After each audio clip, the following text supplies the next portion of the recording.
Hi, I'm Emperor, and welcome to Tuesday's ONMdaily.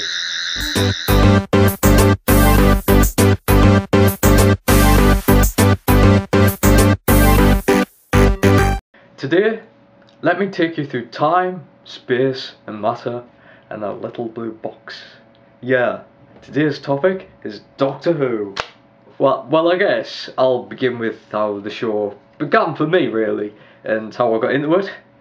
For it's different to what others may have experienced.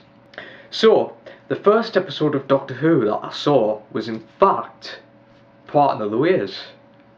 That's right. I came in at the very end of the first series. Rather odd, yes, rather odd. I kind of knew what Doctor Who was about and that, and back then, but for some reason I never got around to bring myself to actually watch it, sit down and watch it. But I pushed myself to get in there, and eventually I saw Parting of the Ways as my first episode. I was just pushed straight in with the Daleks, and I just remember myself thinking, this is really good, this. Basically, from that moment on, I was just hooked. So looking at one way, I've had David Tennant as my Doctor from the very start, seeing as though that my first episode was the first episode he was ever in. So basically, he's my Doctor. I kind of put who my Doctor is both Tennant and Matt Smith. So after completely missing the whole of Series 1 except for one episode, I done a bit of research on the good old interwebs and found out about the BBC Three repeats, and I watched them through September, and I loved them. I loved the whole series. For the first series, Chris Eccleston played great Doctor. He pulled off the damaged Time Lord from the Time War absolutely perfectly. Moody, dangerous, but delightful and wondrous at the same time. And Billy Piper playing Rose. The screenplay was also brilliant. For me especially, the way Russell T Davies wanted to put forward the companion is on the same level as the new viewer. It was just exactly perfect aiming for me. So I got the Series 1 box set for my birthday that year, and that's basically a tradition that I've continued from there. For my birthday every year I pretty much get a Doctor Who box set, except for last year when I got the Torchwood Children of Earth one as the specials one. Didn't come out until February if I remember right. Going on about the box sets, I do rewatch the new series at least once a year, right from the beginning of the Rose, and unfortunately due to this, my Series 1 and 2 box sets don't really have as much value as they should have, as the second disc on my Series 1 box set is scratched, meaning that it misses about 5 minutes of World War 3 out. It's a shame because the original bulky TARDIS box as well, not like this slim boxes we have now. And for the Series 2 box set, it had the plastic sleeve. The plastic sleeve basically split down the side, so that's in my drawer, pretty much flattened. But the other box sets pretty much fine. Continuing on, Christmas 2005 saw the Christmas Invasion, and in my opinion it's the third best Christmas special that's ever been. It was brilliantly scripted and acted, and they had the great ending scenes with Tennant choosing his costume. You've always got to have a choosing costume scene for a new Doctor. It's absolutely freaking awesome. I'd love those scenes, trust me, I love them. Especially the Series 5 one, which I'll get onto later. Tennant was backed by the song for 10, which was a great song. And it was also the last episode where UNIT was officially considered United Nations Intelligence Task Force, as from their next appearance in Series 3. They were renamed the Unified Intelligence Task Force after the United Nations came in and said, well, we don't like our name being used in such a context, so can you take it out, please? It's a shame, but it's just one of those political things. So Series 2, 2006, it was a series that divided fans. Of course, the central plot was the love story between the Doctor and Rose, and it goes on from New Earth till the inevitable moment where they get split in Doomsday. I still enjoyed Series 2 though. That's the thing, I still enjoyed it. I think it's definitely the weakest series though. It did have some good storylines, like Tooth and Claw, which excellently set up Torchwood, Rise of the Cybermen, Age of Steel. Great two-parter that introduced the new Cybermen, and plus that Roger Lloyd Patton it, good old Trigger from Only Fools and Horses. Gun in the Fireplace was another Moffat masterpiece, going with his Series 1 masterpiece, The Empty Child and The Doctor Dances. For me, Gun in the Fireplace was definitely one of the highlights of the second series.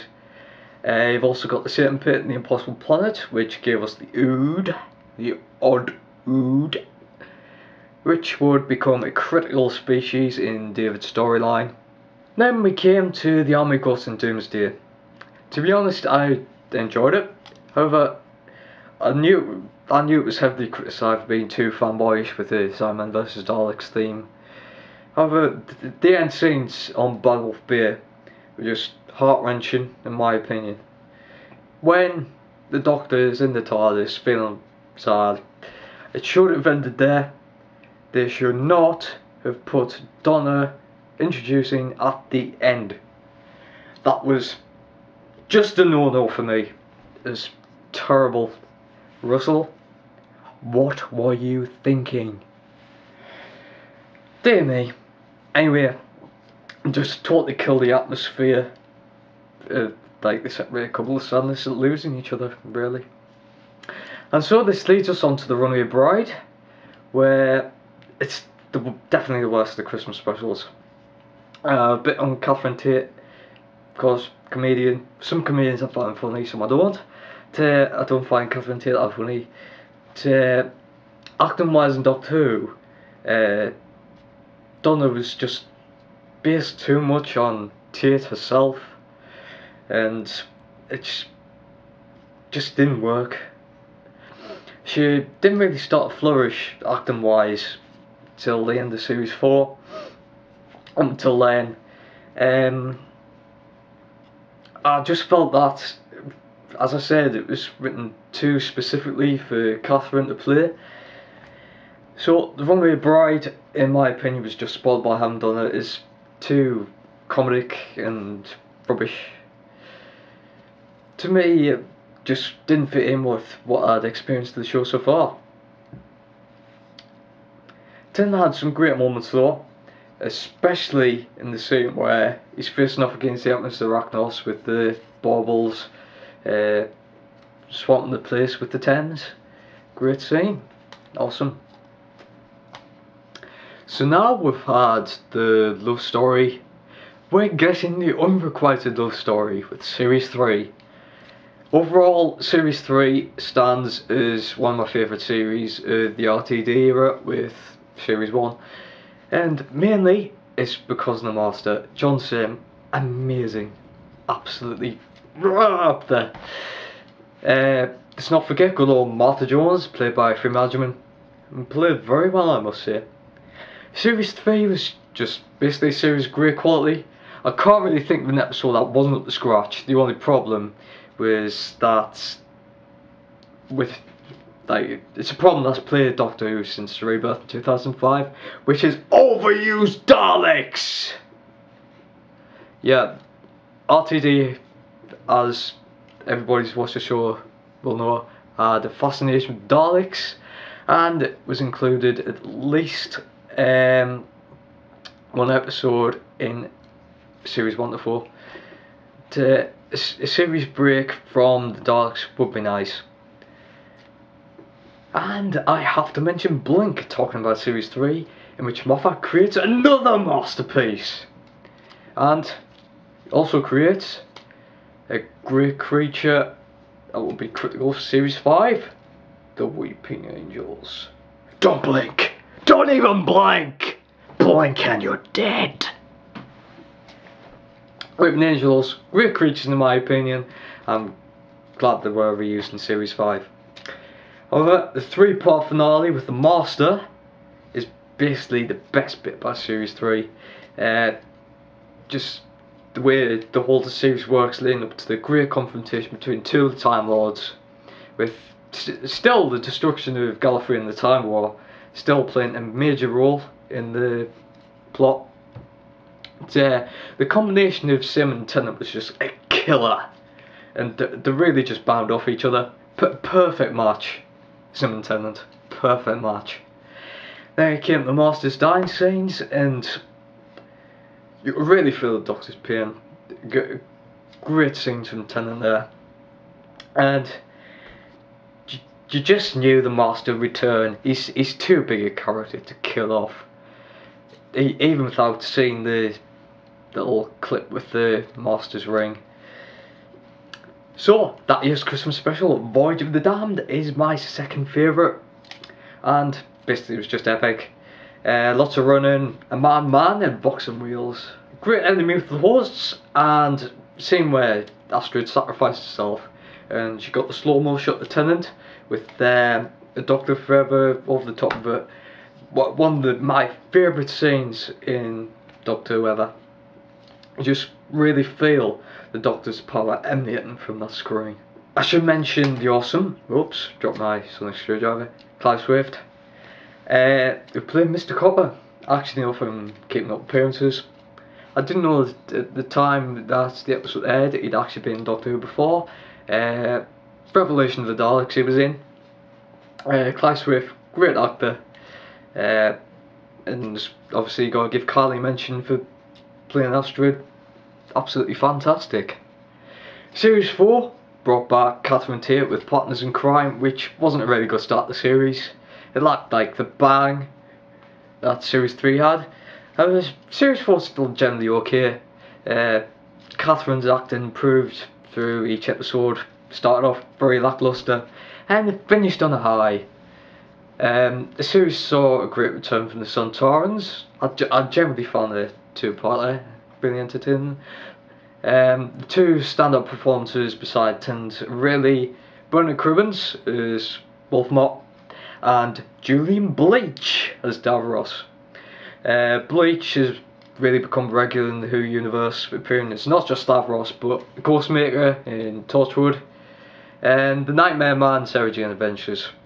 Cribbins, first introduced as the newspaper seller in Voyage of the Damned, he was brought in for a full-time role, unfortunately, after the sad death of the guy who plays Donna's dad, who I should really remember the name of, but I can't in a minute. For me, Cribbins' acting, it just put a smile on my face every time. He interacts with Tennant perfectly. And Series 4 we had another Moffat masterpiece in the Sandton Library and Forest of the Dead, which introduced us to River Song, the Doctor's wife-to-be and an overall intergalactic adventurer. Series 5, Matt Smith, oh my god Matt Smith, and Karen Gillan. Oh my god, I love Karen Gillan. Yes, I officially love Karen Gillan. Actually met Matt Smith and Karen. I will treasure their autographs forever. So, Series 5, basically, it's back to the success of what RTD Series 1 was. And the only blip I don't like is in the Pandorica Opens, where you've got all the monsters. And it was just needless. Why? It was just reusing all the props and the actual plot line with the Doctor being still in the Pandorica. Fine, I was okay with that. It was just the monsters. It's just why. That's the only criticism I've got of Series 5. Overall, Series 5 is absolutely brilliant. And I'm afraid I think I'll have to end it there on this blast through the great thing that is Doctor Who.